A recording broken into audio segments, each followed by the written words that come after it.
Good morning বন্ধুরা, সঙ্গীতার নতুন একটি ভিডিওতে তোমাদের অনেক অনেক স্বাগত জানাই। আজকে রবিবার, এখন বাজে ঘড়িতে সকাল 11টা। সকালের টিফিন সেরে বাবা আর ছেলে লেগে পড়েছে ব্যালকনি গ্রিলটাকে নতুন করে রং করার জন্য। আসলে যখন গ্রিলটা লাগিয়ে দিয়ে গেছিলো না, ওরা তো শুধু প্রাইমার করে ছেড়ে দেয়, তাই জন্য সামনে পুজোও আসছে, তাই ওর বাবা ভাবলো যে আজকে রবিবার ছুটির দিন, গ্রিলটা রঙই করে ফেলি। আর যেই ভাবনা সেই কাজ শুরু। কাজ তো শুরু করে দিয়েছে ওর বাবা, কিন্তু ওর বাবার সাথে কাঁধে কাঁধ মিলিয়ে তার ছেলেও কাজ করছে। তার ছেলেকে বলতে হয়নি, করছিল। যেই দেখেছে বাবা করছে কাজ, অমনি তাড়াতাড়ি করে চলে এসছে।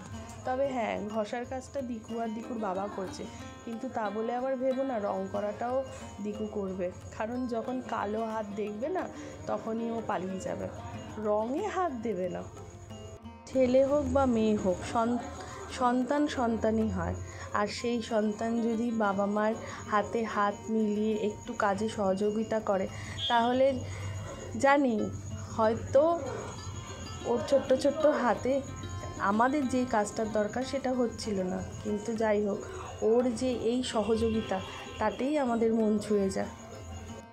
এখন বাজে বিকেল 5টা, আর 5টার সময় দেখো আমি মুড়ি আর সুজি খেতে বসেছি।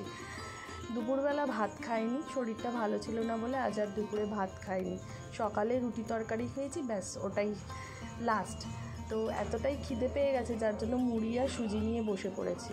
এটা খাওয়া হলে যাব ড্রেস করতে, ড্রেস পরে বেরাবো। রবিবার হলেই মনটা ছটফট করতে থাকে, কতক্ষণে বাবা মার কাছে যাব, একটু মার সাথে বসে গল্প করব, তারপরে আবার চলে আসি।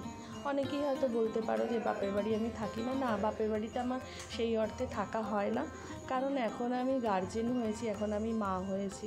আমার মার যেরকম তার বাচ্চার প্রতি একটা কর্তব্য ছিল, আমারও আছে।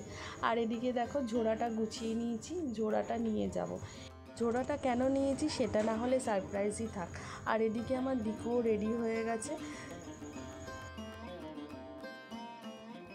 মাঝে অনেকটা ভিডিও করা হয়নি। এই দেখো বাপের বাড়ি থেকে কি এনেছি ঝোড়ায় করে, দেখো তোমরা। দাঁড়াও, বলেছিলাম না সারপ্রাইজ আছে, সেই সারপ্রাইজ। আমাদের তিনটে গপু, আমার মার 3টে গপু, তাদেরকে পাঠাবো অঙ্গরাগ করতে আমার ছেলের বন্ধুর বাবার কাছে। সেও গোপালের ভক্ত, বিশাল বড়। তো তাদের বাড়িতেই এখন নিয়ে যাচ্ছি গোপালকে। এসছে কালকে রাতে, ছিল মাসি শাশুড়ির বাড়িতে, এখন নিয়ে যাচ্ছি আমার ছেলের বন্ধুর বাড়িতে।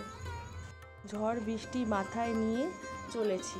রাস্তায় দেখো বৃষ্টি হচ্ছে, একটু আগে কি বৃষ্টিটাই না হলো, আর সেই বৃষ্টিকে উপেক্ষা করেই চললাম আমরা।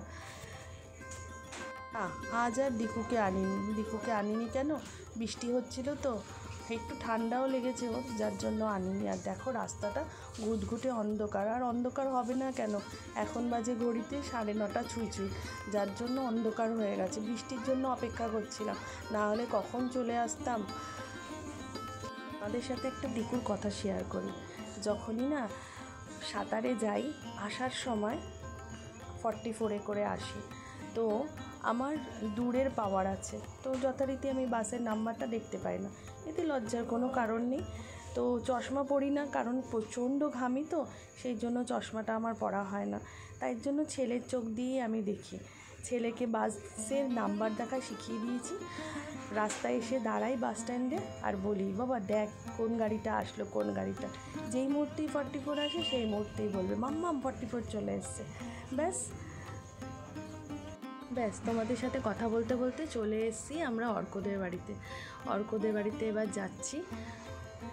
ওদের বাড়িটাও তোমাকে ঘুরিয়ে দেখাবো, মানে একদম বলতে পারো আমরা মায়াপুর চলে এসেছি। দেখো গোপাল, দেখো শুধু কত বড় গোপালটা, দেখেছো? আর ওই দেখো পাশে 3টে গোপাল বসে গেছে, এই গোপালগুলো আমার বাপের বাড়ির গোপাল।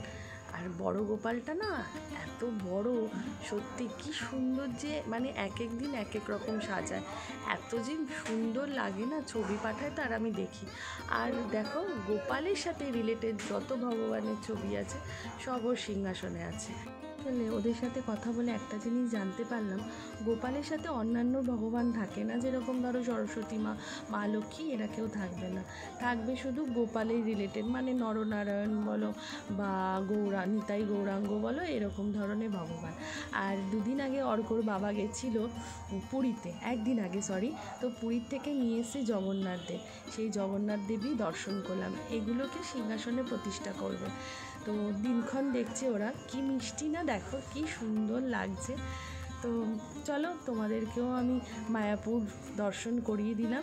তো ভিডিওটা তোমাদের কেমন লাগলো কমেন্টস করে জানিও, ভালো লাগলে অতি অবশ্যই লাইক করো। দেখা হচ্ছে নেক্সট ব্লগে, ততক্ষণের জন্য হরে কৃষ্ণ।